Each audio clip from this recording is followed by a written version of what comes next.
디모데후서 3장 14절로 17절까지 읽습니다. 그러나 너는 배우고 확신한 일에 거하라. 너는 내가 누구에게서 배운 것을 알며 또 어려서부터 성경을 알아나니 성경은 능히 너로 하여금 그리스도 예수 안에는 믿음으로 말미암아 구원에 이르는 지혜가 있게 하느니라. 모든 성경은 하나님의 감동으로 지은 교훈과 책망과 바르게 함각으로 교육하기 위하니 이는 하나님의 사람으로 온전하게 하며 모든 선한 일을 행하는 능력을 갖추게 하려 함이라. 디모데후서는 사도 바울이 디모데에게 편지한 서신인데 2차 로마에 투옥이 되었을 때에 쓴 편지입니다. 두 번째 로마옥에 갇혔을 때는 이제는 산다는 보장이 없어요. 오히려 순교가 있을 거라고 하는 예감을 갖게 되었습니다. 그래서 이제 순교할 것을 예감하면서 디모데에게 편지한 거지요. 자, 어떻게 예감했는지 한번 보시겠습니다. 4장 6절 한번 보시겠어요? 6절, 7절, 4장 6절, 7절 다 같이. 전제와 같이 내가 벌써 부어지고 나의 떠날 시각이 가까웠도다. 나는 선한 싸움을 싸우고 나의 달려갈 길을 마치고 믿음을 지켰으니 이제 할 일 다 했다는 거예요. 그리고 이제는 떠나갈 뿐이라고 이렇게 말을 하면서 그러면서 보고 싶은 사람이 있었는데 누가 보고 싶었느냐? 디모데가 보고 싶었습니다. 그래서 속히 오라고 그에게 부탁을 하는 거죠. 4장 9절 보겠습니다. 너는 어서 어떻게 오라고요? 속히 내게로 오라 하면서 속히 오라는 거예요. 사도 바울이 많은 젊은이들을 만났을 터인데 어떻게 이렇게 디모데에게 빠졌는지 모르겠어요. 디모데에게 빠지게 된 것은 보면 그는 성경을 어릴 때부터 계속 배우면서 성경에 대한 깊은 이해를 가지고 있었습니다. 3장 15절 보겠습니다. 3장 15절 같이 읽으면 또 어려서부터 성경을 알았나니 잠깐 여기서 끝입니다. 언제부터 성경을 알았다고요? 어릴 때부터 성경을 알았는데 누가 이렇게 어릴 때부터 성경을 알게 했을까요? 디모데후서 1장 5절을 봅니다. 디모데후서 1장 5절 같이 읽습니다. 이는 내 속에 거짓 없는 믿음이 있음을 생각함이라. 이 믿음은 먼저 내 외조모 로이스와 내 어머니 유니게 속에 있더니 내 속에 있는 줄을 확신하노라. 외조모 로이스와 그리고 어머니 유니게를 통하여 그가 믿음을 갖게 되었던 거지요. 그의 아버지는 헬라인입니다. 헬라인이어서 그렇게 영향을 디모데에게 크게 못 줬는데 외조모와 그리고 어머니가 그 어릴 때부터 성경을 이렇게 읽도록 그렇게 지도하게 되었어요. 그리고 방금 읽었는데 그 외조모와 어머니 안에는 무슨 믿음이 있었다고요? 거짓 있는 믿음, 거짓 없는 믿음. 5절 여러분 읽었는데 이는 내 속에 거짓 없는 믿음이 있음을 생각합니다. 이 믿음은 먼저 내 외조모 로이스와 내 어머니 유닉의 속에 있더니 이렇게 말씀하고 있죠. 그래서 성경을 읽게 했을 뿐만 아니라 본이 되는 분들이었습니다. 거짓 없는 믿음을 가지고 있었단 말이요. 거짓 없는 믿음이라고 하는 것은 무엇이냐? 내가 하나님 믿어가지고 세상에서 권세 있고 이렇게 부를 누리면서 정말로 남부럽지 않게 사는 믿음이 나의 유익을 위한 어떤 방편으로 삼는 그런 거짓된 믿음이 아니라 그냥 하나님을 신뢰하는 분이니까 신뢰하면서 자족하고 그리고 하나님을 사랑하는 터에서 그분의 뜻을 따르고 그리고 하나님께 기쁨되고 그분의 덕이 드러나면 나는 그걸로 좋아. 이렇게 깨끗하고 순수한 믿음으로 그 외조모와 어머니가 믿음 생활을 했다는 거예요. 그러니 그런 본을 본받으면서 어릴 때부터 이렇게 성경을 읽으면서 자라다 보니까 아주 그냥 칭찬받는 젊은이가 되었던 거예요. 1차 전도여행 때 사도 바울이 디모데를 만났습니다. 루스드라에서. 근데 2차 전도여행 때 또 이제 사도 바울이 디모데를 만나게 됐는데 사도행전 16장에 보면 이런 말씀이 있습니다. 이 디모데는 이고니온과 루스드라의 성도님들에게 칭찬을 받고 있었다는 거예요. 그래서 2차 전도여행 때 가보니까 글쎄 루스드라 사람인데 이고니온에까지도 이 디모데가 그 청년 괜찮아 하면서 이렇게 소문이 나 있었어요. 그래가지고 보니까 성경도 잘 알고 있어. 그리고 거짓 없는 믿음을 가지고 있어. 그리고 사람들에게 칭찬받는 청년. 그래요? 그러면 나 따라와. 그래가지고 2차 전도여행 때부터 디모데는 사도 바울과 함께 동역을 하게 되었던 거예요. 그러니 외조모와 어머니의 그 좋은 믿음에 거기다가 또 사도 바울이 이렇게 지도가 있다 보니까 탁월한 영향력 있는 사역자가 되게 되었던 거지요. 근데 결정적으로는 누가 역사하셨어요? 여러분, 사람이 아무리 씨를 뿌리고 물을 준다 할지라도 자라나게 하시는 분은 누구라고? 하나님이십니다. 아무리 어머니하고 뭐 외조모가 있고 뭐 지도자가 있어도 변화 못 받는 사람은 죽었다 깨도 못 받는 거예요. 결정적인 변수는 누구시라고? 하나님이 하십니다. 그래서 하나님의 은혜를 입어 이렇게 디모데는 아주 탁월한 이런 사역자가 되게 됐는데, 우리가 할 수 있는 일은 뭐예요? 하나님, 우리 애들 하나님께서 잘 이렇게 양육해 주시라고, 그리고 본이 될 수 있게 해달라고 기도는 할 수 있겠죠? 여러분, 기도할 수 있는 분들이 되기를 원합니다. 기도할 때도 내 애 키우는 양으로 키우지 말고 하나님 것이에요. 자, 하나님이 그 아이들 이렇게 태어날 때는 이미 계획을 가지고 계시잖아요. 그들의 인생의 청사진을 가지고 있잖아요. 그러니까 하나님의 때에 하나님 원하는 장소에서 하나님 원하는 일을 하며 하나님을 누리며 하나님으로 은혜롭고 감격을 가지며 사는 애가 되게 해주세요. 그렇게 기도하면 하나님이 뜻대로 구한 거예요? 안 구한 거예요? 뜻대로 구했으면 그렇게 되는 줄 알고 기대하시고 하나님이 어떻게 역사하시는가 보시는 분들이 다 되기를 원합니다. 아셨죠?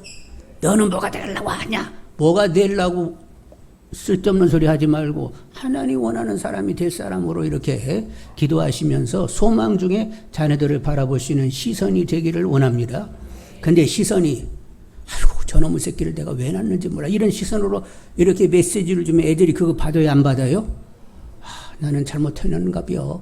이렇게 이게 메시지가 온단 말이요. 근데 어머니가 기도하면서 너는 하나님의 사람, 때 하나님 원하는 곳에서 하나님 원하는 일을 하며 하나님을 누리며 사는 자, 이런 메시지를 이렇게 정확하게 줘야 말을 안 해도 이렇게 눈빛으로 이렇게 메시지가 가거든요.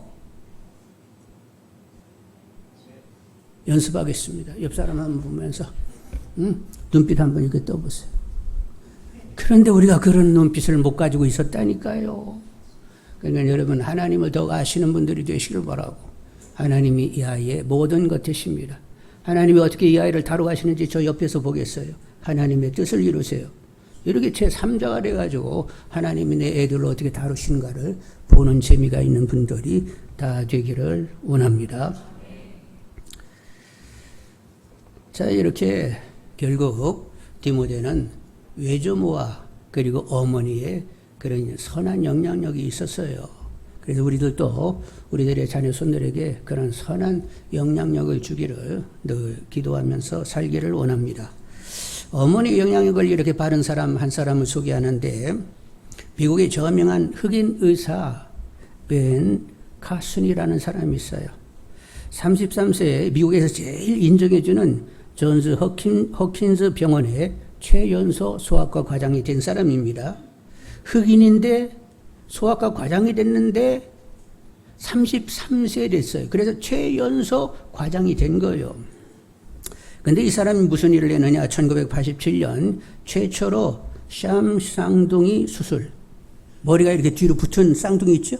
태어나는데 머리가 붙었어. 몸은 떨어져 있는데 머리가 붙은 쌍둥이로 태어난 아이들이 있었는데 그걸 수술을 해가지고 두 아이를 다 살린 거지요. 그러니까 세계적으로 유명한 분이 됐겠어요? 안 됐겠어요? 세계적인 인사가 된 거예요.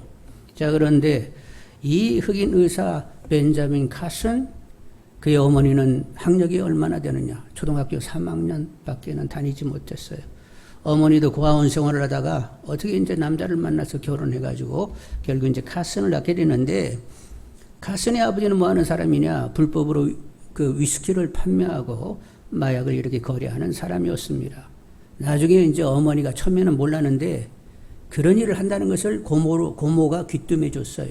그래서 그 일을 하지 말라고. 그리고 또 알고 보니까 이미 다른 여자를 통하여 자녀를 이미 낳았습니다. 그러니까 카슨 엄마는 두 번째인데 저쪽을 이혼하지 않고 그냥 살았어요. 그래서 저쪽도 애들이 있고 여기도 애들이 있었던 거예요. 정리할 수 없느냐? 정리하지 못한다. 그럼 이혼이다. 이혼이 됐던 겁니다.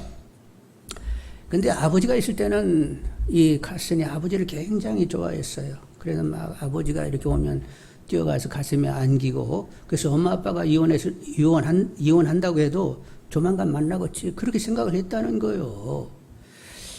근데 이제 이 아빠가 이제 그런 위스키를 팔고 이제 이런 불법 위스키를 팔고 뭐 이렇게 마약을 팔다 보니까 돈은 많아가지고 막 씀씀이가 얼마나 컸는지 모릅니다. 그래서 이 엄마가 아무 일도 안 타가 이혼 딱 하게 되니까 이제 어떻게 돼요? 초등학교 3학년 그 실력밖에 안 되니까 닥치는 대로 일을 하게 되는 거예요. 그냥 투잡, 쓰리잡, 막 2개, 3개 일을 하면서 어떻게든지 이 애들 데리고 이제 살해를 돼야 되니까 그렇게 일을 하게 되는데, 그래서 이모집이 한 2년 맡기게 됩니다. 그래서 이 엄마가 좀 이렇게 뭔가 이렇게 생활비 있고 집을 장만하면 내가 데려오겠다. 그러면서 이제 그 엄마가 일을 했는데, 근데 이 엄마도 신경쇠, 이혼하고 막 여러 가지 정신적인 스트레스가 있어가지고 자살하려고 수면제를 먹는 일이 있었고 정신병원에 입원하고 이런 어려움이 있었어요. 근데 다행히 정신병원에서 전도자를 만나가지고 한 여자분이 끊임없이 찾아와가지고 말씀 전하고 그러다 보니까 처음에는 거절하다가 나중에는 받게 되었고 하나님만 믿기로 작정되게 되었습니다. 그러면서 이제 정신병원에서 나오게 된 거예요. 그리고 열심히 2년 일을 해가지고 결국 이제 카슨과 카슨 형을 불러서 같이 살게 됐습니다. 그러다 보니까 카슨이 초등학교 5학년이 됐단 말이에요. 그래서 1학기를 마치고 이제 성적표를 가지고 왔는데 엄마 아빠 이혼해, 이모 집에 가, 뭐 이러고 저러고 하다 보니까 공부에 재미 하나도 없어요.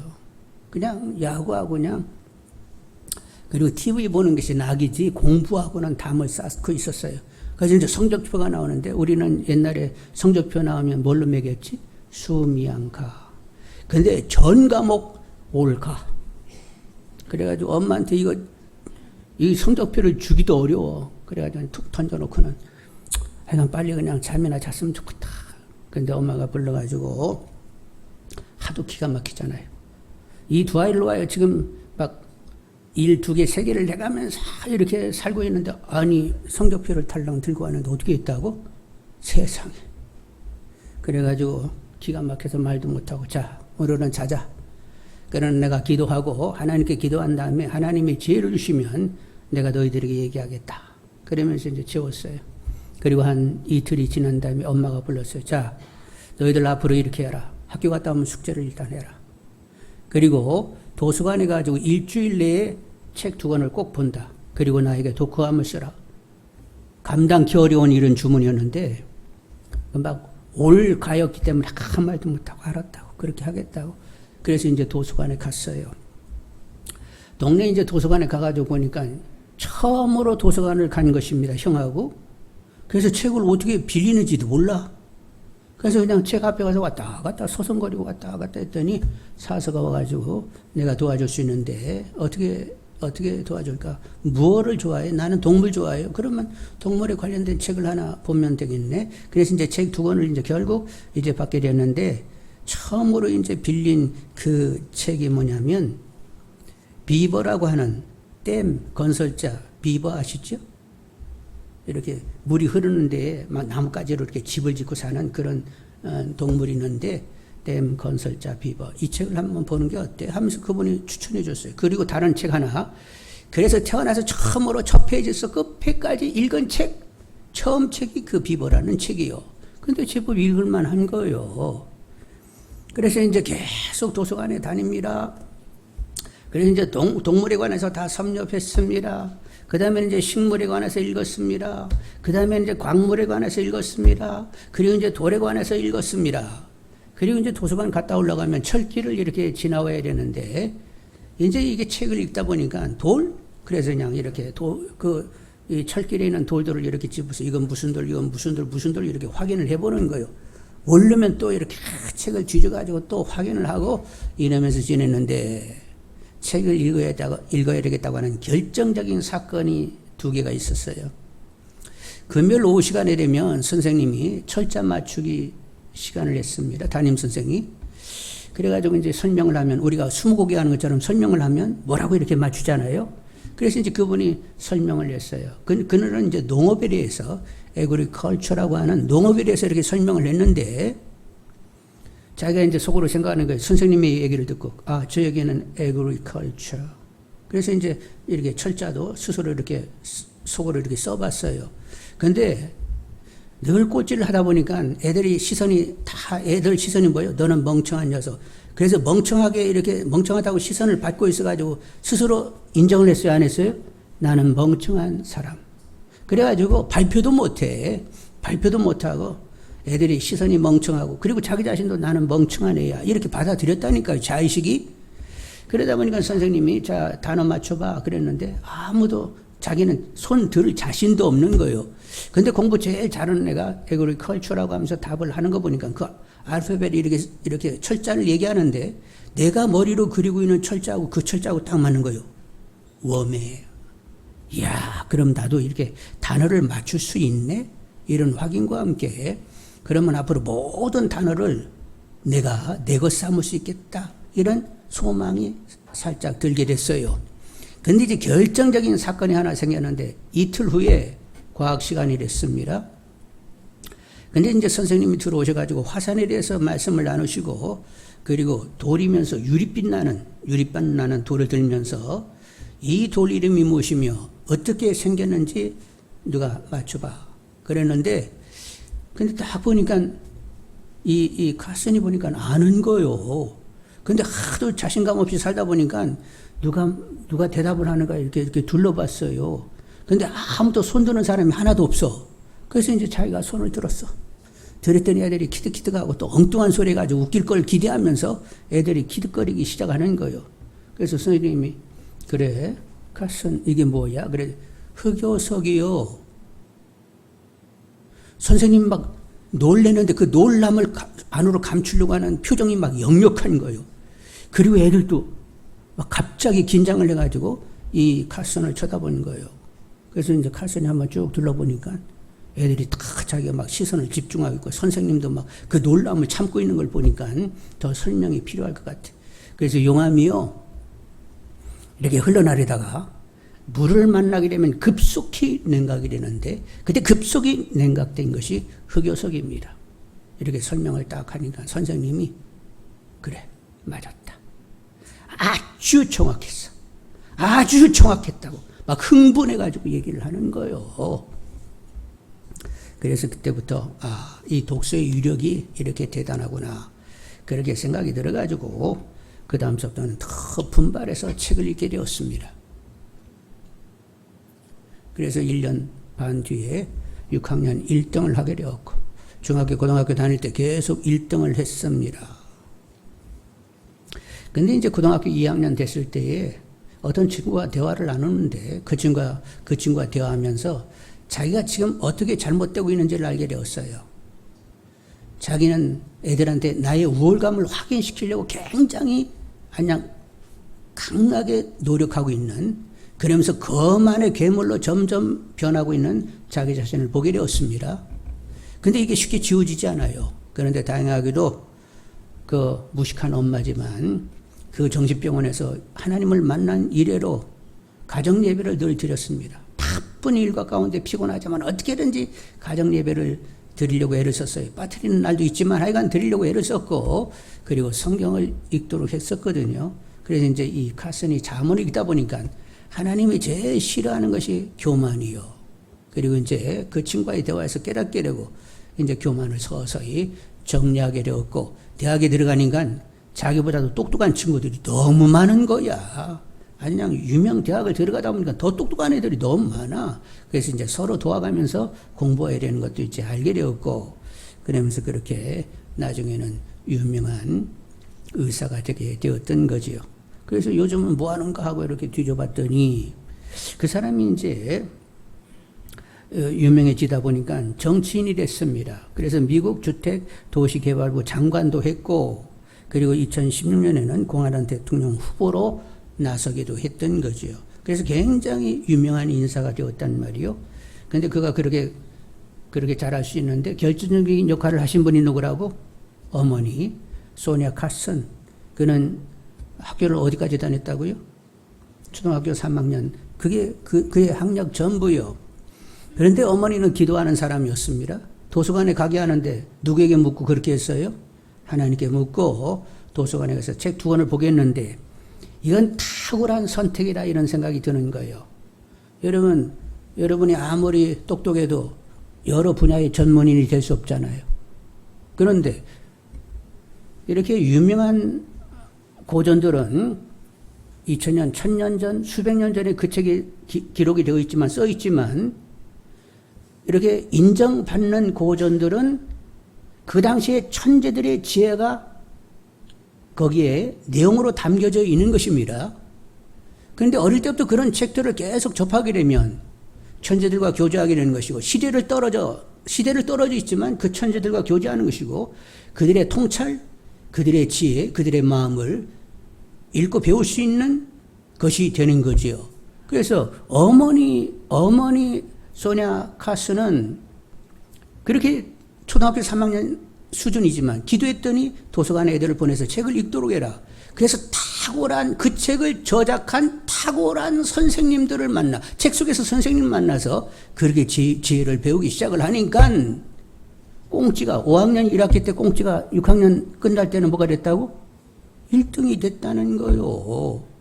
그런데 그런 사례가 어쩌다 일어난 것이 아니라 그렇게 접근을 했던 사람들 다 자녀들을 천재같이 길러내는 그런 일들이 이제는 생기게 되고 확인되고 그런 노력들을 보이고 있는 거지요.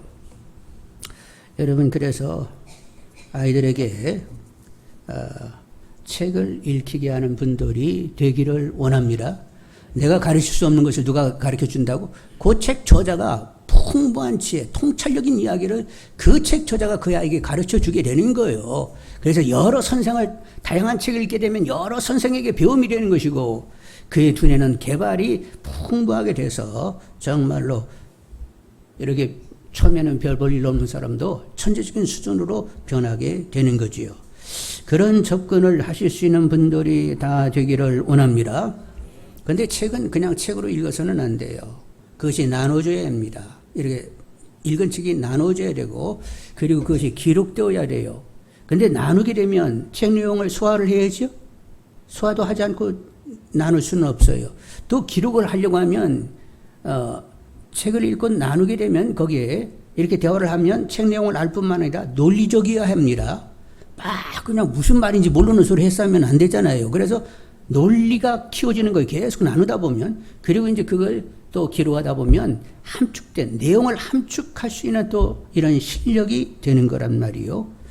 하여간 그래서 아이들을 독서하는 환경 가운데 두고 그렇게 되려고 하면 핸드폰 갖게 해서는 안 돼요. 그리고 TV 보는 것을 절제시켜야 됩니다. 여러분의 자녀를 제대로 교육하려고 하면 핸드폰 가지고 만지는 거 그거 삼가도 절제시켜야 됩니다. 그리고 TV 보는 것도 절제시켜야 된단 말이요.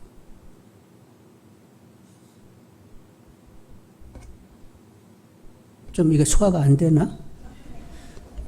근데 죄송하지만 미국의 IT 기업을 창업한 사람들, 그들은 자녀 교육을 완전히 아날로그식으로 하고 있습니다. 중학교 때까지 핸드폰도 주지 않아요. TV도 보지 않게 합니다. 오직 책만 보게 해요. 그리고 토론하게 합니다. 그러면서 인간의 어떤 공감 능력, 창조적인 상상력을 갖도록 하는 이런 교육을 철저히 시키고 있습니다. 그들은. 그러니까 우리들도 우리들의 자녀 손들을 천재적인 수준으로 키워야 되니까 앞으로 책 읽기에 여러분 애쓸 수 있도록 그렇게 환경을 만드시는 분들이 되기를 원합니다. 그런데 성경을 빼서는 안 됩니다. 성경이 없으면 사람은 문제를 낳게 돼요. 카슨이 얘기했잖아요. 어느 시간이 되니까 거만한 괴물로 점점 변하고 있는 나 자신을 발견하고 있다고 했는데, 왜 그가 그렇게 됐냐면 초등학교 5학년 때까지 너는 멍청한 놈하고 사람들이 무시한 그 시선을 계속 받고 있었단 말이에요. 그래서 그 안가품으로 내가 얼마나 너희들보다도 우월한지를 막 인식시키려는 이런 어떤 충동이 있어가지고 내내 그렇게 했던 거예요. 근데 어느 순간 이것이 문제라는 걸 깨닫게 되는데, 결국 문제 해결을 어디서 얻었다고? 잠언에서 얻었다는 것 아니에요. 그래서 하나님을 경외하는 것이 지혜의 근본이고, 이렇게 성경을 기초하지 않고 다른 인문 고전을 많이 읽다 보면 문제를 낳게 된다는 말이요. 여러분, 실에 어떤 탁월한 인연 가지고 무슨 뭐 공산주의니 뭐니 이렇게 만들어낸 사람, 둔한 사람들 아니요. 천재적인 머리를 가진 사람들이요. 근데 하나님을 경외할 줄 몰라가지고 오히려 하나님을 대적하는 그런 일들을 도모한다는 말이요. 그래서 여러분, 하여간 앞으로 자녀들, 손들 책을 읽도록 하시고, 기본은 뭐라고? 성경을 놓쳐서는 안 된다는 생각을 하시는 분들이 다 되기를 원합니다. 그래서 봉화인교회에서 앞으로 이제 여러분 손들 가운데 탁월한 이런 영향력을 끼치는 사람들이 나와야 되겠지요?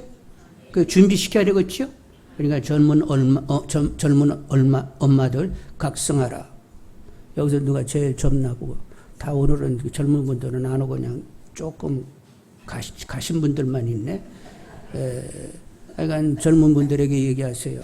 하여간 아이들 제대로 키워내라고, 아이들 인문서적 읽게 하고 성경 항상 읽도록 하라고 그렇게 지도하시는 분들이 되기를 원합니다. 자, 이제 사도 바울이 디모데에게 이제 편지를 했는데, 사도 바울이 조만간 순교를 예언하고 순교를 예견하면서 이제 나의 시간은 다 이제 왔다. 그러면서 이제 정리하는 이런 마음인데, 말세 때가 되면 어떻게 되느냐? 사람들이 고통한다고 말씀하고 있습니다. 3장 1절 한번 보겠어요. 3장 1절. 너는 이것을 알라. 말세에 고통하는 때가 이르러. 말세에 고통을 하게 되는데 왜 고통이 되느냐? 2절 보면 사람들이 누구를 사랑하며? 자기를 사랑하며. 그 다음에 또 사랑하는 것이 뭐 있다고? 돈을 사랑하며. 그리고 이제 이렇게 보면 결국 4절 끝머리 보겠어요. 하나님 사랑하는 것보다도 뭐를 더 한다고? 그 앞에 나열한 것들을 하나님 사랑보다도 더 한다는 거예요. 하나님을 사랑하지 않고 결국 자기를 사랑하는 이런 삶을 사람들이 살아서 결국 자기 본이 굉장히 자기 중심적인 이기적인 삶을 살아서 모든 이들이 고통하게 된다는 거죠. 그럼 믿는 사람들은 어떠냐? 5절 보겠습니다. 5절. 경건의 모양은 있으나 경건의 능력은 부인하니 이 같은 자들에게서 내가 돌아서라. 모양만 갖추고 다들 능력이 없다는 거예요. 교회 뜰락을 밟아도 껍데기로 지내고 있다는 거예요. 그래서 7절에 뭐라고 되어 있어요? 항상 배우나 끝내 진리 지식에 이를 수 없느니라. 교회 출입도 하고 성경 공부도 하고 설교 말씀도 듣는데 도루묵 내내 그 자리에 있게 된다는 거예요. 그래서 사도 바울은 이 디모데에게 강력하게 주장하는 것이 뭐라고요? 14절 보겠습니다. 14절. 그러나 너는 배우고 확실한 일에 거하라. 너는 내가 누구에서 배운 것을 알며, 하여간 배우고 확실한 일에 거하라고 하는데, 외조모하고 어머니하고 사도 바울에게 내내 배웠잖아요. 그래서 배움도 있지만 주님이 실제된 삶을 살라는 거예요. 그냥 주님이 어떤 분 이렇게 머릿속으로 이렇게 아는 것이 아니라, 성경 안에 예수님 이런 분이네, 그게 아니라 내 삶 가운데 주님이 실제 나와 함께 살아주심이 분명한 이런 삶을 살라는 거예요. 여러분, 사도 바울은 어떻게 살았을까요? 주님이 실제된 삶을 살았어요. 실제되지 않은 삶을 살았어요. 11절 한번 보시겠습니다. 11절. 박해를 바름과 고난과 또한 안디옥과 이고니온과 루스드라에서 당한 일과 어떠한 박해를 바른 것을 내가 과연 보고 알았거니와 주께서 이 모든 가운데서 나를 어떻게 하셨다고? 건지셨더라. 늘 환난과 시련과 핍박 여러 가지 많은 어려움 가운데를 지나면서 복음을 전하고 있었는데, 어려움에서 다 누가 건지셨다고? 주님이 실제로 건지셨다는 거예요. 주님이 실제된 삶을 부단히 살아왔던 거죠. 주님과 함께 걷고 주님과 함께 일하고 주님과 함께 마음을 나누고 주님이 전부래, 주님을 누리는 감격과 은혜와 재미로 어떤 환경에 있든지 그냥 주님이면 충분한 삶을 이렇게 살아왔다는 것입니다. 여러분, 우리 믿음이 이렇게 되게 해달라고 계속 기도하시는 분들이 되기를 원합니다.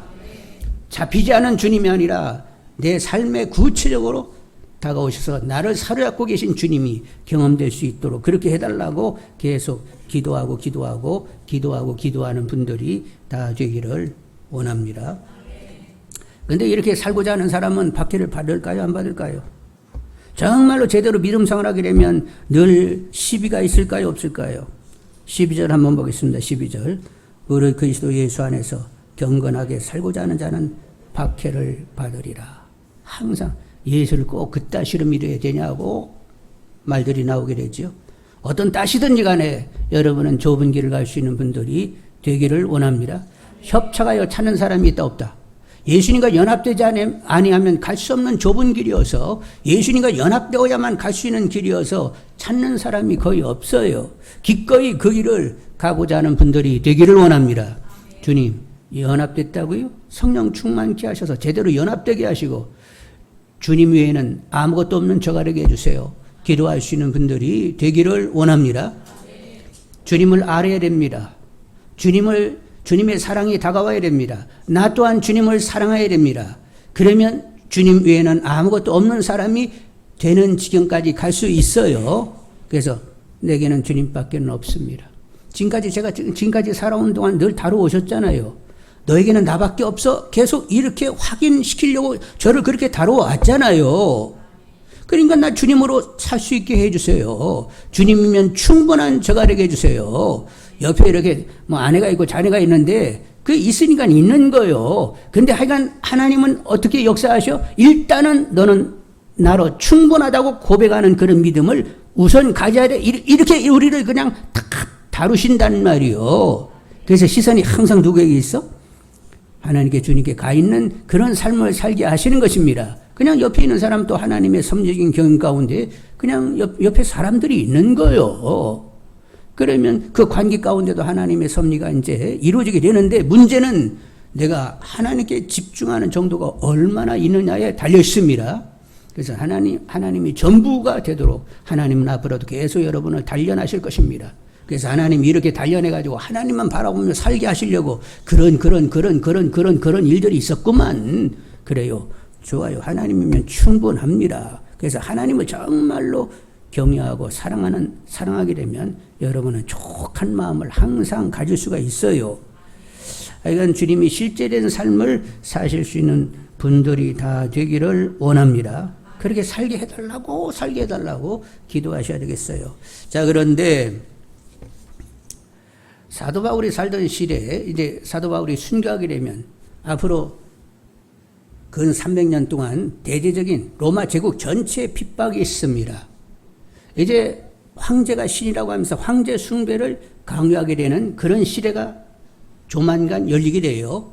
그러면 계속 전에는 국지적으로 이쪽 지역에서 이렇게 박해가 점점 조금씩 있었는데 네로 황제 이후에는 완전히 로마 전체 제국에 기독교인들이 박해의 대상이 되는데 황제를 신이라고 여기라고 하니까 기독교 이 말씀에 근거하면 황제가 신이 될 수 있어요, 없어요? 기독교인들은 인정할 수 없다 보니까 대대적인 박해가 돼가지고 결국 어디로 다 숨어요? 땅속 토굴로 숨어서 살게 되고 그러면 산속으로 들어가게 되고 산의 구려 속에서 이렇게 살게 되면서 그렇게 살고 만일 또 이렇게 붙들리게 되면 그냥 다 순교를 당하는 이런 어려움을 겪게 되었습니다. 그런데 하나님은 섭리하셔서 황실의 여인들, 황실에서 이렇게 이제 결혼을 시키려다 보니까 그래도 누가 정결해? 예수 믿는 사람이 정결하거든. 그래서 자꾸 황실에 그런 여인들이 예수 믿는 사람들이 황실에 들어가게 되었고 자녀를 낳다 보니까 자녀들도 믿음을 가지게 되고 그래서 나중에는 313년에 콘스탄티누스 황제는 기독인으로서 로마는 기독교국이라 이렇게 선언하게 되었던 거지요. 그러니까 그렇게 박해가 있는데 결국 하나님은 또 역설적으로 그렇게 황실에 믿는 사람을 만들어가지고 기독교국을 선포하게 만드시지요. 여러분, 하나님은 어느 시대에든지 또 하나님 뜻을 정하시고 하나님의 일을 이렇게 이루어 가시는 줄 압니다. 그런데 사도 바울이 이렇게 맡게 되는 그 시대하고 우리가 맡게 되는 시대하고 또 이렇게 생각을 해보게 되는데 앞으로 우리들이 겪게 될 시대는 우리가 상상도 못할 시대가 다가오고 있습니다. 뭣도 못하는 시대? 상상도 못하는 시대가 오는 거예요. 자, 60년 전에는 할머니가 등잔불 밑에서 오시를 삼으셨어요. 그때는 전구 땀 없었어요. 전구. 그냥 이렇게 허벅지에다가 살을 내놓으시고 거기다 못이 이렇게 쪼개가지고 그걸 이렇게 문질러면 이렇게 모시가 계속 붙어나잖아요. 그럼 한쪽 바구니에다가 그걸 담으면서 그렇게 지냈던 때가 있어. 근데 어느 날 동네에 막 전봇대가 쓰더니 각 집마다 전구 하나씩을 달아주면서 갑자기 불이 들어왔어요. 그래가지고 그냥 이거 막 신천지다. 막 새하늘 새 땅이 임했다. 감격을 했던 거죠. 그런데 그리고 60년이 지났는데 그 시골길이 지금은 아스팔트가 쫙 깔려 있습니다. 그리고 제가 이번에 얼마 전에 아버지 기일이어서 그 시골길을 차를 달렸는데 제가 제 차를 몰고 이 길을 이렇게 가리라? 60년 전에는 상상 안 되는 내 모습이 지금 있는 거예요. 운전을 내가 하면서 시골길을 가고 있는 나 60년 전에는 그런 그림 한 장도 못 그렸어요. 그리고 제가 이 동네 온 지 이제 30년이 넘었는데 아니 이 앞에 이 길 속으로 그냥 지하철이라는 것이 생겨가지고 이렇게 다닐 줄 다 몰랐네. 여러분 이미 그걸 보신 분 있으면 나와봐. 아니 이 땅 속으로 지하철이 다닐 줄 그 30년 전에 그림이나 그렸어요? 요 앞에 여기 동일로 오면 2차선이었어요. 가고 오는 길 아스팔트 그 2차선만 깔렸고 나머지는 흙바닥이었다니까. 지금 6차선 다 이렇게 아스팔트가 깔렸는데 그때는 2차선만 깔려가지고 왔다 갔다 거기만 그렇게 도로가 돼 있었단 말이에요. 근데 그것이 6차선으로 깔린 것도 대단한데 그 지하 속으로 뭐가 왔다 갔다 하다니 이게 그림이 전혀 안 그려졌습니다. 그리고 비행기 타고 어디 맘만 먹으면 지금은 비행기 타고 갈 수 있습니다. 근데 옛날에는 저희 동네는 군산이 가까워가지고 군산 비행장에서 B-29가 뜨는 거예요. 전투기. 굉음을 내면서 어릴 때도 막 굉음을 내면서 막 하늘을 쫙 가르면서 가면 도대체 저기 탄 사람은 도대체 누구요? ET요? 뭐요 저거? 그래서 나하고는 아무 상관도 없는 사람이 거기 타가지고 다니는 줄 알았어요. 그리고 비행기 타고 어디 해외에 나간다는 것은 그림 하나도 없었어. 근데 때가 되니까 그냥 비행기 맘만 먹으면 갈 수 있게 됐다 이거요. 그리고요, 지구가 얼마나 좁아졌는지 저희 집사람이 저녁만 되면 이제 이렇게 카톡으로 외손녀들하고 이렇게 통화를 하는데 걔들은 깨는 시간이고 여기는 이제 잘 시간이요. 그래서 깨고 자는 그 시간, 그 얼마 동안에 이제 통화를 하는 거예요. 근데 그 화상이 보여, 안 보여? 애들 화상을 직접 보면서 얘기하게 되는데, 여러분, 이런 날이 올 줄 여러분 알았어요? 나이 드신 분들? 상상도 못한 일이 생겼잖아요? 그러면 앞으로 60년 어간에 이렇게 상상도 못한 일이 우리 눈앞에 딱 이렇게 도래했는데, 앞으로 이렇게 사회 변천은 더 가속이 붙어가지고 변화가 오게 됩니다. 앞으로 20년 지나면 여러분은 완전히 또 다른 세상을 살게 되는데 그 20년 안팎에 인공지능 시대가 오는 거지요. 자, 인공지능 시대가 오게 되면 여러분 어떻게 되겠습니까? 인공지능이 인간 지능보다도 훨씬 높습니다. 자, 2016년 알파고라고 하는 인공지능하고 우리나라 이 바둑 국제 안에 최고 기수지요? 최고수하고 붙었는데 누가 이겼대요? 사람이 진리라는 생각은 전혀 못했는데 져버렸어요. 그러면 자, 알파고는 하여간 인간을 이겼습니다. 근데 알파고는 그걸로 끝날까요? 걔에게는 얼마든지 더 지능을, 경우의 수를 계속 집어넣게 됩니다. 그래서 앞으로는 인공지능을 이길 사람은 하나도 없는 거예요. 그것이 2016년이라고 했습니다. 그러면 2012년에 무슨 일이 있었는지 여러분 보십시오. 8년 전에 미국의 최대 금융투자회사 곤드만 삭스는 켄쇼라고 하는 인공지능을 입사시켰어요. 인공지능이요. 이름을 켄쇼라고 붙였을 뿐이요. 근데 이 녀석이 이제 이 골드만 삭스 회사에 들어왔는데 그 투자 분석을 하는 그냥 연봉이 굉장히 수억 받는 연봉을 받는 600명이 한 달 걸려 일을 할 것을 요 켄쇼 혼자 3시간 20분 만에 그 일처리를 다 한 거예요. 600명이 한 달 걸릴 것을 얘가 뭐 했다고? 3시간 20분. 그래서 어떻게 됐을까요? 588명이 해고됐습니다. 그리고 2명이 남았는데 그들은 이 캔쇼를 보조하는 일을 하게 된 거예요. 근데 그렇게 뉴욕의 월스트리트 카에 이제는 90% 이상이 인공지능들이 다 대신 감당하고 있습니다. 앞으로 10%도 더 인공지능들이 그 일을 하게 된다는 거예요. 자, 그러면 이제 의사를 보겠습니다. 왓슨이라고 하는 인공지능 의사가 있습니다. 한국에는 가천대에 그 왓슨이 와 있습니다. 그런데 이 왓슨에게 들어가는 정보를 보십시오. 120만 편의 의학 논문이 그에게는 입력되어 있어요. 몇 편이? 110만 편의 의학 논문이 입력되어 있습니다. 8,500개의 의료기관에서 가지는 정보를 걔는 다 가지고 있어요. 몇 개의 의료기관? 8,500기관의 의료 정보를, 축적된 의료 정보를 다 가지고 있습니다. 1억 명 이상의 환자 정보를 가지고 있습니다. 2억 명 이상의 생체 정보를 가지고 있습니다. 그리고 300억 장의 의료 이미지 파일, 엑스레이, CT, MRA 몇 장을 가지고 있어요?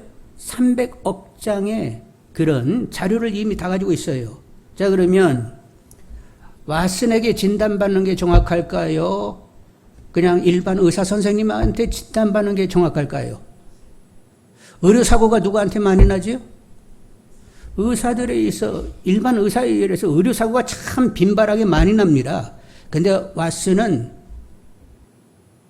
잘못된 판단 완전히 제로, 완벽하게 판단을 하는 거예요. 근데 왓슨이 막 피곤하다고 해가지고 나 커피 마셔야 돼, 막 이런 소리 해요, 안 해요? 그런 소리 안 해요. 사람들은 이렇게 막 수순하거나 막 지쳐가지고 그냥 피곤하다고 그래서 어디 가서 독주 한 잔 마시고 올라오고 막 그러고 또 수술하고 이러는데, 왓슨은 한 번도 피곤하다는 소리 안 해요. 일을 몇 시간 동안 해? 하루? 24시간 그냥 24시간은 일을 하는 거예요. 그런데 이미 인간의 지능 수준을 훨씬 넘는 왓슨이요. 근데 그 왓슨에게는 계속 정보가 들어가요, 안 들어가요? 지금도 여전히 정보가 들어가기 때문에 인간이 감당할 수 없는 거예요. 그러면 명의하면 이제 누구 이름을 불려야 돼? 인공지능 로봇, 왓슨이니 뭐 아니면 무슨 뭐 또 다른 이름, 명의하면 누구? 그 인공지능을 이제 얘기하는 시대가 도래하게 되는 것입니다. 그리고 변호사, 인공지능 변호사 로스라고 하는 변호사가 있어요. 2016년에 미국의 한 큰 로펌에 이제 입사를 합니다. 이 인공지능이. 근데 그 인공지능은 뭐냐? 미국이 독립한 그 해로부터 현재까지 모든 법률 문서를 다 입력해 가지고 있습니다. 그리고 1초의 문서를 분석하고 적용하는데, 1초의 문서를 이렇게 분석하고 적용하는데 1초에 몇 장의 문서를 이렇게 해독하냐면 10억 장. 이제 여러분 상상이 안 되지요? 1초에 10억 장인데, 여러분 컴퓨터도 요즘에 최고의 컴퓨터는 슈퍼컴퓨터라고 불리는데, 앞으로 이제 양자 컴퓨터라는 컴퓨터가 생기게 되면 지금 쓰고 있는 슈퍼보다도 1억 배, 막 단위가 엄청난 정보를 가질 수 있는 그런 양자 컴퓨터가 만들어지게 되는데 이미 만들어 놓고 있어요. 용량 크기를 이제 키울 뿐이지 그렇게 용량이 만들어지고 있다니까요. 그러면 그런 양자 컴퓨터를 장착한 인공지능들, 인간 IQ가 100이면 걔들은 얼마나 되는 거예요? 11,000만이 넘어가게 되는 거예요. 그렇게 되면 인간이 할 수 있는 일이 뭐가 있을까요? 인간이 할 수 있는 일은 아무것도 없게 되는 것입니다.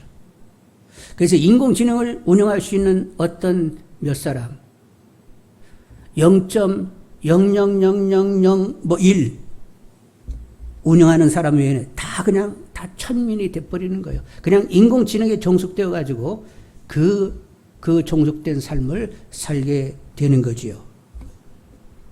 제가 이런 얘기 해가지고, 무슨 뭐 선지도 아닌 목사님 왜 엉뚱한 소리를 했었느냐. 근데 조금만 관심 가지게 되면 앞으로 도래할 시대가 어떨 것이다, 이런 생각을 하게 되면서 마음이 편치 않고 앞으로 이렇게 자라는 다음 세대들은 도대체 그런 시대에 어떻게 삶을 살게 되는 건지 모든 것이 다 대체가 되잖아요. 애들 교육 가르치는 거요? 인공지능이 가르치게 됩니다. 선생님들은 가끔 막 승질나면 승질도 내는데 인공지능은 승질내는 적이 한 번도 없어. 그냥 이렇게 질문 던지고 하면 그냥 꼬박꼬박 이렇게 그냥 아주 친절하게 그냥 상냥한 목소리로 대답을 해주지 그것도 몰라 뭐 이런 소리도 안 해. 그래가지고 오히려 애들이 누구를 찾아가? 인공지능을 찾아가는 거예요. 거기에는 뭐 다양한 다국어도 가르칠 수도 있고 뭐 여러 가지를 다 가르칠 수 있기 때문에 이제 교육도 그렇게 되는 것입니다. 약사? 누가 약을 잘 줘요? 약사, 인공지능이 약 이렇게 하면 어떻게 이렇게 만들어야 되는지 나중에는 인공지능이 다 하는 거지요. 택배? 드론들이 다 날라주게 되는 것입니다. 드론들이 다 날라주게 되는 거예요. 그러니까 이런 이야기들을 하면서 모든 책들은 얘기합니다. 그러니까 유치원 때부터 인간이의 공감 능력, 창조적인 상상력을 갖도록 그렇게 어릴 때부터 그렇게 키워내야 된다는 거예요. 그런데 인간의 삶 가운데 가장 공감하고 상상력이 풍부한 것이 요 유치원 때라네. 여러분 그렇지 않아요? 상상력이 얼마나 대단한지 모릅니다. 제가 어렸을 때 시골에서 우리 집하고 저 밑에 기와집하고 초등학교 들어가기 유치원이요. 저기를 땅속으로 굴을 파가지고 저리 가야 되겠다. 친구네 집이니까. 그래서 이제 거기를 그냥 땅에 굴 파가지고 왔다 갔다 하면 좋겠다. 그래가지고 시작을 했어요. 그래서 이제 대밭에 올라가지고 서너 명이 야, 땅 파자. 저까지 이제 저 아랫집까지 땅을 파는 거야. 삽질 2번 했더니 대나무 뿌리에 걸려가지고 전혀 안 들어가는 거야. 야, 우리가 생각하는 거하고 이건 완전 딴판이네. 그래서 그쳤는데 하여간 그 유치원 다닐 그 나이에 상상력이 얼마나 풍부한지 몰랐어요.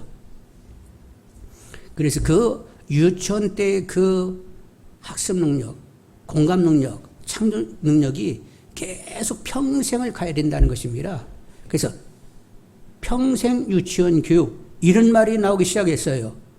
근데 많은 사람들이 학교 교육을 받으면 받을수록 주입식 교육을 받으면 받을수록 이 상상력이 떨어진다는 거예요. 공감 능력도 떨어진다는 것입니다. 더 무식해진다는 거예요. 그래서 어떻게 하면 아이들을 그 어릴 때 유치원 때 그 상상력, 그 공감 능력을 그냥 유지하면서 평생을 가도록 할 것인가 이런 생각을 가지면서 이미 미래를 내다보는 선진국에서는 이 교육과정을 완전히 다 바꿔버렸어요.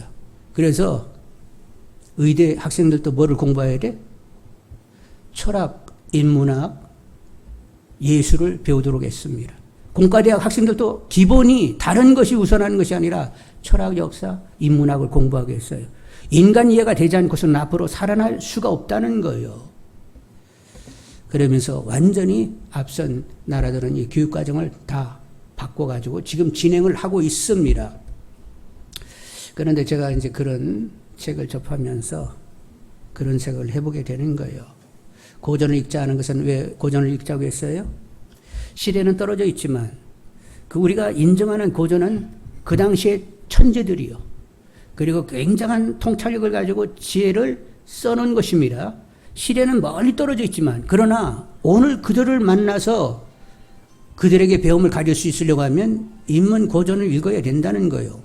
그런데 인문 고전을 읽으면서 그렇게 천재적인 이들과 교제하면서 그들의 지혜, 그들의 마음, 그들의 통찰을 배워야 되는데 그런데 성경 안에 예수님은 어떤 분이요? 천재요. 천재 중에 천재 창조주요. 그러면 천재들도 주님의 수준을 따라갈 사람 한 사람도 없지. 그런데 그런 천재 중에 천재 창조주를 우리가 직접 성경에서 만날 수 있단 말이에요. 우리는 교제할 수 있습니다. 인간 공감 능력, 주님처럼 인간 불쌍히 여기면서 스스로 내려와서 십자가에 매달린 분 있으면 나와보라고 그래. 인간에 대한 정말로 공감하시면서 직접 죽음을 선택하신 그분을 넘어설 수 있는 분은 없어요. 그리고 창조적인 상상력. 아니, 그분이 모든 만물을 지어내셨는데 그분을 넘을 수 있는 분이 없잖아요. 그러니까 인문서적을 보는 것도 중요하지요. 보셔야 됩니다. 앞으로 자녀들은, 우리들의 다음 세대는 안 보면 안 돼요. 그럼 완전히 그냥 쳐져버리는 거예요. 그러니까 이런 인문서적을 자녀들에게 읽게 하는데, 그러나 무엇보다도 우선하여 읽게 할 일이 뭐라고? 성경 가운데 천재 중에 천재이신 주님과 교제하고 그분의 공감 능력을 배우고, 그리고 그분의 창조적인 능을 내고 쌓는 이런 삶을 살아야 된다는 말이요. 주님을 우리 안에 모셨습니다. 주님을 우리 안에 모셨습니다. 그 엄청난 분이 내 안에 오신 것은 혜택입니다. 그러니까 여러분 기도하시면서 사도 바울은 말세를 바라봤는데 앞으로 대적인 박해가 있을 그 시대를 내다보았겠지요. 우리가 내다보는 세대는 어떻다고요? 완전히 인공지능 시대를 맞게 될 것입니다. 근데 여전히 그 시대나 지금의 시대나 주님은 여전히 살아 계세요. 우리 안에 살아 계세요. 그분 모시면 어떤 환경이 됐든지 능히 살 수 있도록 그분이 역사해 내실 줄 압니다. 그러니까 성경 안에서 천재 중에 천재이신 주님을 만나고, 그리고 그분의 공감 능력을 배우고 그분의 창조적인 능력을 대고 삼으면서 우리는 하늘의 시민답게, 하나님의 자녀답게 이런 인공지능에 종속되지 않고 넘어서는 우리가 되어야 되겠습니다. 죄송하지만 666 칩을 꽂는다는 말이 있는데 그것이 이제는 현실이 되어버리고 말았어요. 연구하고 있습니다. 칩을 어디에 꽂아야 가장 인간에게 해를 받지 않고 오래 그 칩이 꽂힐 수 있느냐. 이 손가락 엄지와 검지 사이, 이 사이에다가 끼우면 가장 그것이 오래 간다. 이런 연구까지도 다 하고 있는 이런 시대를 갖고 있다는 말이에요.